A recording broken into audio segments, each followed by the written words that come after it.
She released her tax returns last week, but tonight there are more calls for Hillary Clinton to release her complete medical records. Thus far, the Democrat nominee has been reluctant to do so, but there is a public record of sorts available on video. Miranda Kahn has more. J.D. Clinton may call herself a health advocate, but she may need an advocate herself after some call into question her own health. Hillary Clinton took a nasty fall as she boarded her plane. From falling to coughing, Hillary Clinton's health has long been the center of speculation. In 1998, she reportedly had a blood clot in her leg. In 2005, stomach virus and faints before a speech. 2009, fractures her elbow in a fall while she's walking to the White House. But it was Clinton's infamous fall in 2012 after fainting that most remember. It was, I think, a serious concussion. That concussion landed the former Secretary of State in the hospital, where she says doctors later revealed an even scarier ailment. The bad news is you've developed a clot behind your right ear, and you must immediately go to the hospital because we have to immediately put you on blood thinners. I had, because of the force of the fall, I had double vision for a short period of time, and I had some dizziness. Clinton has since maintained that she's recovered and in good health. No lingering effects of any kind. I have a lot of stamina and endurance, which is necessary in the kind of campaign that I'm engaged in. But emails like this one from Huma Ahmadine, longtime aide of Clinton, has called her health back into question. She also lacks the mental and physical stamina to take on ISIS. Now, Trump's doctor and Clinton's have said both candidates are fit to serve as president. Again, these are their personal doctors, not an independent board of health professionals. Clinton, as far as we know, continues to take those blood thinners as a precaution against clots. And according to her doctor, she also suffers from hypothyroidism and seasonal allergies. JD, back to you. Thanks, Miranda. Now, for more on this story, we're pleased to be joined by neurologist and skull-base surgeon Dr. Gerard Gianoli. He's a clinical associate professor at the Tulane University School of Medicine, and Dr. Gianoli Skypes in this evening from the Bayou State. Doc, we really appreciate your time here on Newsmax Prime. Let's begin with the basics. Neurology, what is that specialty? It's especially geared toward inner ear and skull-base disorders. The most common thing we see are actually dizzy patients.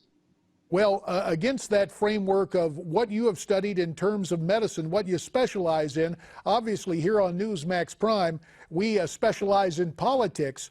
Pollster John ZOGBY was on this program last night, and John said that he thinks Hillary's health may indeed become a game changer in the race for the White House. Let's listen to what he had to say. You're just starting to get leaked out some more specified stories about Hillary Clinton's health. And if they are anywhere near as serious as some of the blogs are suggesting, it could be a game changer. So with all that at stake, doctor, obviously she is not your patient. You've not examined her personally. But what do you see as the major health questions looming right now for Secretary Clinton?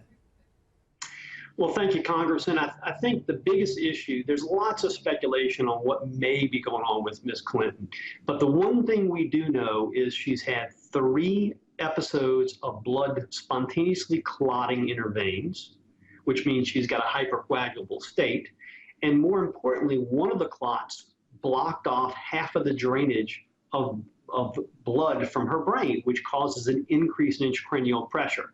Now, about half of the patients that get that will have resolution of it, or as it'll get better, but they still have lingering symptoms from that.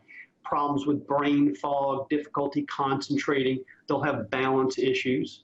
They'll also have the double vision that she talked about that would require her to wear those prism glasses for a while.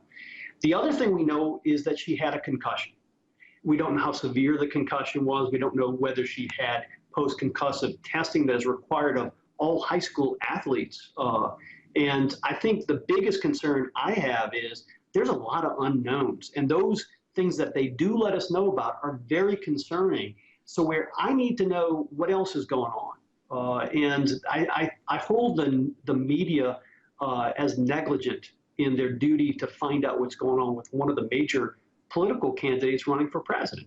Well, it's a good thing we're not the media. We're Newsmax TV, Doctor, so we're asking those questions right now. As I listen to this as a layman, it sounds to me, to the untrained ear, but thinking the worst, it sounds almost as if Mrs. Clinton could be a candidate, God forbid, for a stroke.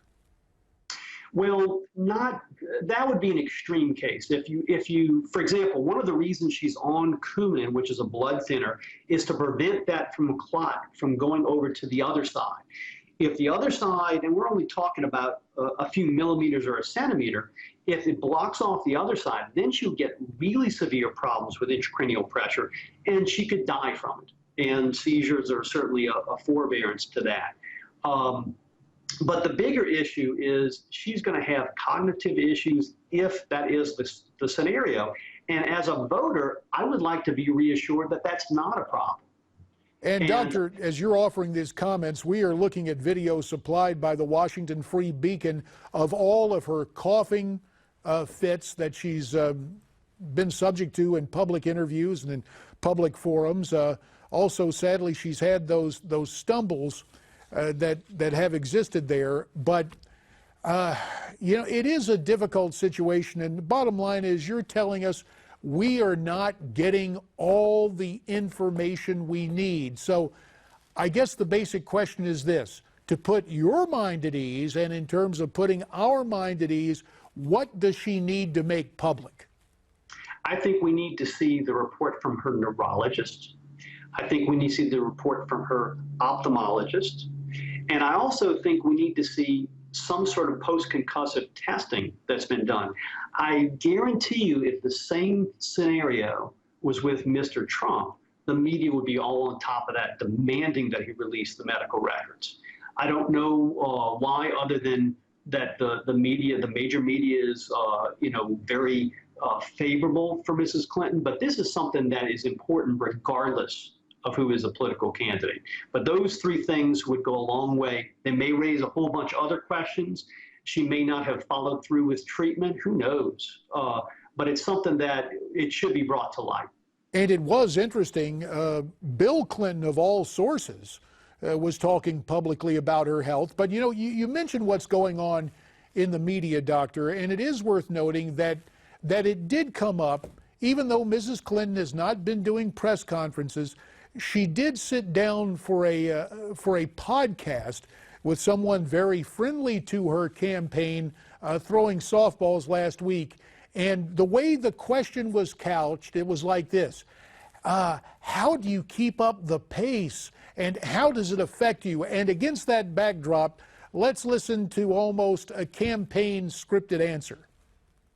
I, knock on wood, am pretty lucky because I have a lot of stamina and endurance, which is necessary in the kind of campaign that I'm engaged in. But I try to eat right, not always succeeding, but try to get enough sleep, try to get exercise, just get the energy reservoir filled up again. So that's the campaign script. You expect a candidate to say that. Anything in her answer that betrays a lack of credibility as you hear that for the first time, or do you hear fatigue in her voice right there?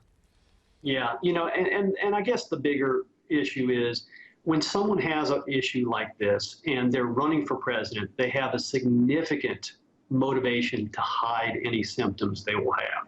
And it's not the kind of symptoms that are going to be real obvious, except for showing signs like they're losing their train of thought during a speech, or they stumble when walking upstairs, that kind of thing, because they can be relatively subtle. So the bigger issue is she being truthful with us? And we know from her past that she's hidden other things from us, like her email scenario. You know, it's funny you should mention emails, because there is one in the treasure trove that has been supplied implying that Secretary Clinton had some health issues. Her aide, Huma Abedin, emailing another aide, writes this, quote, "It's important to do that. She's often confused." Now, that's far from the roar of the grease paint, the smell of the crowd. 30 seconds, when you hear that, does that just say, hey, we need a straight answer from Mrs. Clinton?